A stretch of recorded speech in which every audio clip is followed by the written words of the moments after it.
കഴിഞ്ഞ ആഴ്ച പറഞ്ഞൊരു വാക്ക് പാലിക്കാനുള്ള ഓട്ടമാണ് കേട്ടോ ഇത്. ഈദ് ഹോളിഡേസിന്റെ ലീവ് 4 ദിവസം എങ്ങനെ ചെലവഴിക്കണമെന്ന് നേരത്തെ പ്ലാൻ ഉണ്ടായിരുന്നു. പിള്ളേർക്ക് ഓൾറെഡി വെക്കേഷൻ ആയതുകൊണ്ട് ബോറടിച്ച് പണ്ടാരടങ്ങിയിരിക്കുമായിരുന്നു അവര്. ലാസ്റ്റ് വീക്ക് ഇവര് വീട്ടിൽ വന്നപ്പോൾ തന്നെ പ്ലാൻ ചെയ്തതാണ് ഈദ് ഹോളിഡേസിന് നമുക്ക് ഒന്നിച്ചു കൂടാമെന്ന്. ഷോയ്ക്ക് ഇവിടെ വന്നപ്പോൾ തൊട്ടുള്ള പരിചയമാണ് കേട്ടോ നിബിൻ ചേട്ടനൊക്കെ ആയിട്ട്.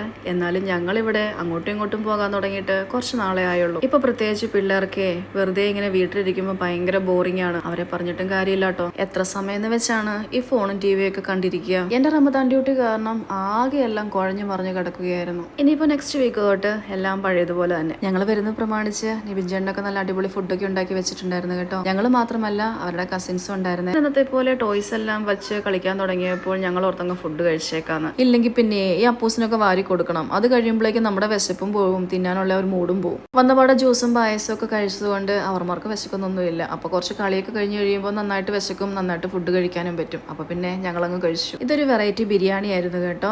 ഞാൻ ഉണ്ടാക്കുന്നതിൽ വെച്ച് ഒത്തിരി വ്യത്യാസം ഉണ്ടായിരുന്നു. ആള് റെസിപ്പി പറഞ്ഞു തന്നാൽ ഞാൻ ഉണ്ടാക്കി കാണിച്ചു തരാം. റെസിപ്പി ചോദിച്ചു വെച്ചിട്ടുണ്ട് കേട്ടോ. എനിക്ക് എന്തായാലും ഒത്തിരി ഇഷ്ടപ്പെട്ടു. ഇന്നത്തെ ഞങ്ങളുടെ ഫുഡ് കഴിക്കൽ കണ്ടിട്ട് നിങ്ങൾ ആരും ഒന്നും വിചാരിച്ചേക്കല്ലേ കേട്ടോ. ഇന്നത്തെ ഒരു ദിവസം തിന്നാൻ വേണ്ടി മാത്രമായിട്ടുള്ളതാണ്. ഇതിന്റെ രണ്ടാമത്തെ ട്രിപ്പ് പായസമാണ്. തൊണ്ടവേദന പോകാത്തത് കൊണ്ട് ഞാൻ പറഞ്ഞു എനിക്ക് ഐസ്ക്രീം വേണ്ടാന്ന്. ഐസ്ക്രീം കണ്ടതും ഇവന്മാരെല്ലാം ഹാപ്പിയായി. പതിവില്ലാതെ ഷോയും ഓരോ ഐസ്ക്രീം കഴിച്ചു കേട്ടോ. ഫുഡ് കഴിച്ചു കഴിഞ്ഞാൽ എന്തെങ്കിലും കളിക്കണം. സാധാരണ ഞങ്ങൾ ലുഡോയാണ് കളിക്കാറ്. ഇന്ന് ഇവൻ ചെസ് ബോർഡ് എടുത്തോണ്ട് വന്നു. നന്ദുവിനോട് കളിക്കാൻ ആരും ഇല്ലാത്തതുകൊണ്ട് ഷോ ഒരു കൈ നോക്കിട്ടോ. എനിക്ക് പിന്നെ അതിനെപ്പറ്റി ഒരു ഐഡിയ ഇല്ലാത്തത് കൊണ്ട് അടുത്തുള്ള അക്കേറിയോ അതിലെ മീനെയൊക്കെ നോക്കി ഞാൻ കുറച്ചു നേരം അവിടെ ഇരുന്നു. അവർക്ക് അവിടെ 2-3 പശിക്കുഞ്ഞുങ്ങളുണ്ട് കേട്ടോ.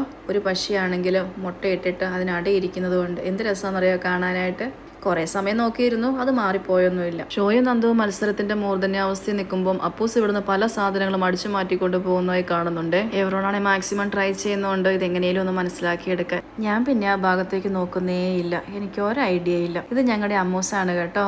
അപ്പൂസും അമ്മൂസും ഇവര് ഭയങ്കര കൂട്ടാണേ. ഈ ചെസ് കളി ഒരു തരത്തിലും കഴിയുന്നില്ലെന്ന് കണ്ടപ്പോൾ അമ്മൂസും അപ്പൂസും കുഞ്ഞാവയും കൂടി അവിടെ ഉണ്ടായിരുന്ന ബ്ലോക്സ് എല്ലാം എടുത്ത് വിദ്യേന്റെ അടുത്ത് പോയി. അകത്തെ കലാപരിപാടികളെല്ലാം കുറച്ചൊക്കെ മടുക്കാൻ തുടങ്ങിയപ്പോൾ എല്ലാവരും സൈക്കിളൊക്കെ എടുത്തുകൊണ്ട് പുറത്തേക്ക് ഇറങ്ങി. ചെസ് കളിയിൽ ആര് ജയിച്ചെന്ന് മാത്രം എന്നോട് ചോദിക്കരുതേ, ഞാനത് അന്വേഷിച്ചില്ല. ഞാനൊരു സ്ഥലം കാണിച്ചു തരാവേ. ഇതിനെപ്പറ്റിയുള്ള വീഡിയോ ഞാൻ നെക്സ്റ്റ് ഇടാം കേട്ടോ. പുറത്തെ ഓട്ടവും ചാട്ടവും കഴിഞ്ഞ് കയറി വന്ന പാടെ നിവിൻ ചേട്ടൻ കേക്കൊക്കെ സെറ്റാക്കി വെച്ചിട്ടുണ്ടായിരുന്നേ. വേറൊന്നുമല്ല, ഇന്ന് നിവിൻ ചേട്ടന്റെ ബർത്ത്ഡേയും കൂടിയായിരുന്നു. സ്പെഷ്യൽ ആയിട്ട് ഇന്ന് ഹണി കേക്കാണ് ഉണ്ടാക്കിയത് കേട്ടോ. എനിക്ക് ഒരു ഐഡിയ ഇല്ലാത്തൊരു കേക്കാണ് ഇത്. അതുകൊണ്ട് തന്നെ ആള് റെസിപ്പിയൊക്കെ പറഞ്ഞു തന്നിട്ടുണ്ട്. എന്നത്തെയും പോലെ തന്നെ ബർത്ത്ഡേ ബോയും കുട്ടിപ്പട്ടാളും കൂടെ നിന്നാണ് കേക്ക് കട്ട് ചെയ്തത്. ഹണി കേക്ക് എന്ന് പറയുമ്പോൾ കുറച്ച് അധികം മധുരമുണ്ട്, തലയ്ക്ക് പെട്ടെന്ന് മത്ത് പിടിക്കും. എല്ലാരും കേക്കൊക്കെ തിന്ന് കിറങ്ങി അടിച്ചിരിക്കുമ്പോഴാണ് ദേണ്ടേ രീതി അടുത്ത സാധനം കൊണ്ടുവരുന്നു. ലൈവായിട്ട് പാനിപ്പൂരി. ഇതിങ്ങനെ പാക്കറ്റ് വാങ്ങാൻ കിട്ടുമെന്ന് എനിക്ക് അറിയില്ലായിരുന്നു കേട്ടോ. സംഭവം നല്ല രസമാണ്. ഇത് ചൂടായ എണ്ണയിലേക്ക് ഇട്ട് കഴിഞ്ഞാൽ ബോൾ പോലെയായി വരും. പിന്നെ അത് ജസ്റ്റ് പൊട്ടിച്ച് ഇതിലേക്ക് ഫില്ലിങ്സ് ആഡ് ചെയ്തിട്ട് നമുക്ക് കഴിക്കാം.